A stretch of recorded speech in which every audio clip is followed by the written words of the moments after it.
หมามีทำให้มามีตรงนั้นมามี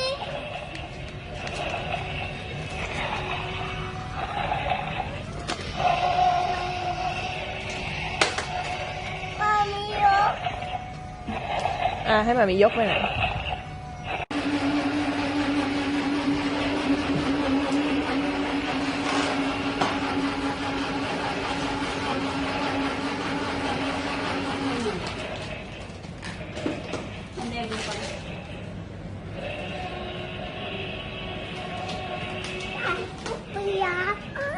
อะไรนะครับถ่ายรูปปีอะพี่สายฟ้าจะถ่ายรูปอะไรถ่ายรูปยีราฟเหรอโอเคได้ไหนดูสิมาถ่ายกับหมามิมาถ่ายยังไงยีราฟหล่อจังเลยยีราฟหล่อมากๆอะไรถ่ายรูปปียักษ์จะถ่ายรูปยีราฟเหรอเมื่อกี้ยังถ่ายไม่เสร็จเหรอ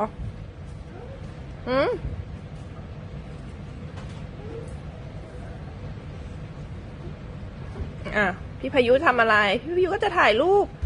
โอ้ไม่แย่งน้องพี่สายฟ้ามาเอาอันนี้ไป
โอ้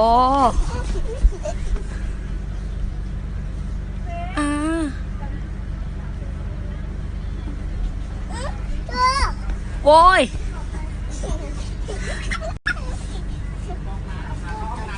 ตุ๊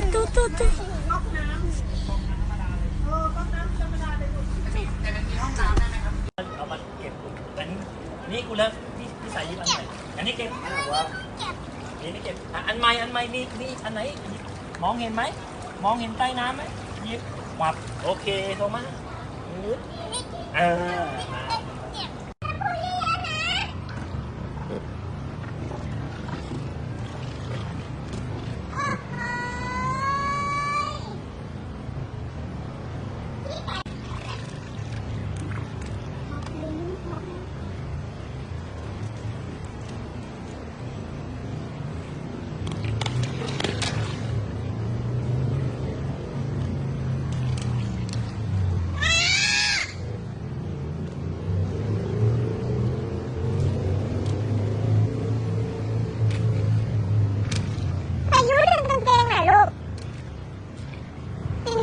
สิครับโอ้โหเป็ดตัวใหญ่มากเลยเป็ดตัวใหญ่จริงๆเลยเป็ดขี่เป็ด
ไม่ปีน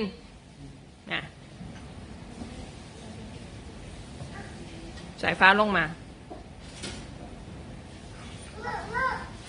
ลงมาไม่ต้องมาโนโน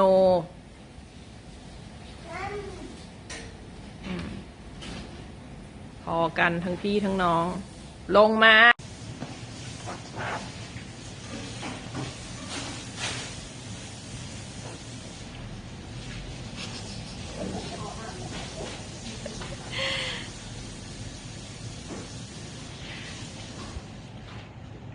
วันนี้ต้องขอบคุณอามิกแล้วก็อาเบนนะครับ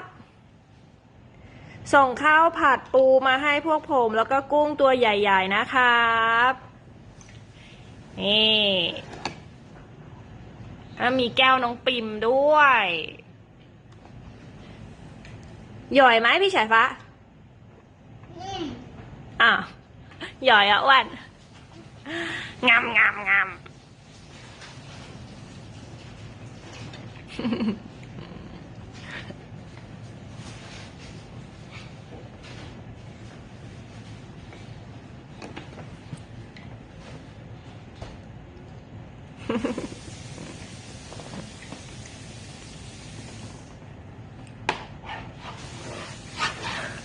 พายุลูก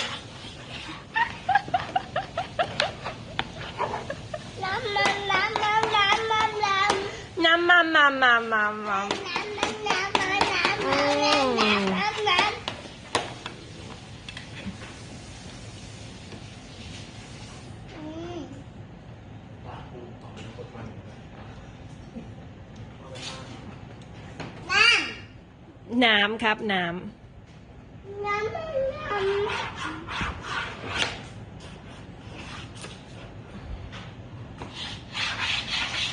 พี่สายฟ้าไม่เอาลูกทานดีๆครับ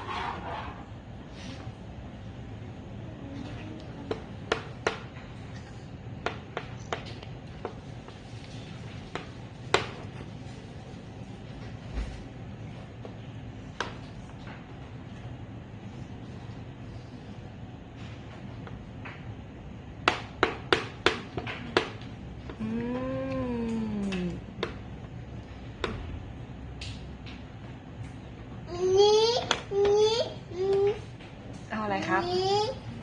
เอาเพลงประกอบเหรอ อ่ะ โอเค เพลงโปรด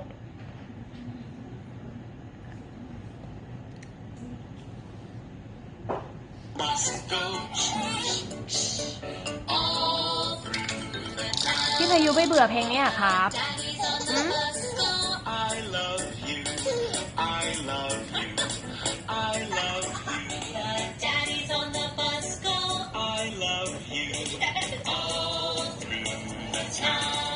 บันเทิงไหมครับอ๋อ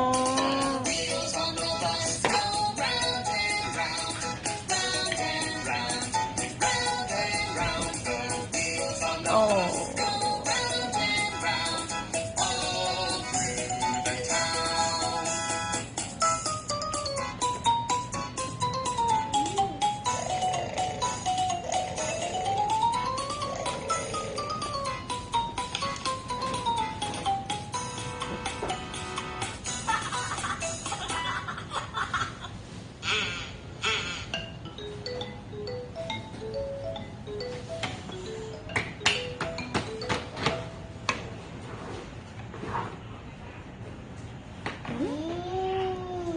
เนียนๆนะ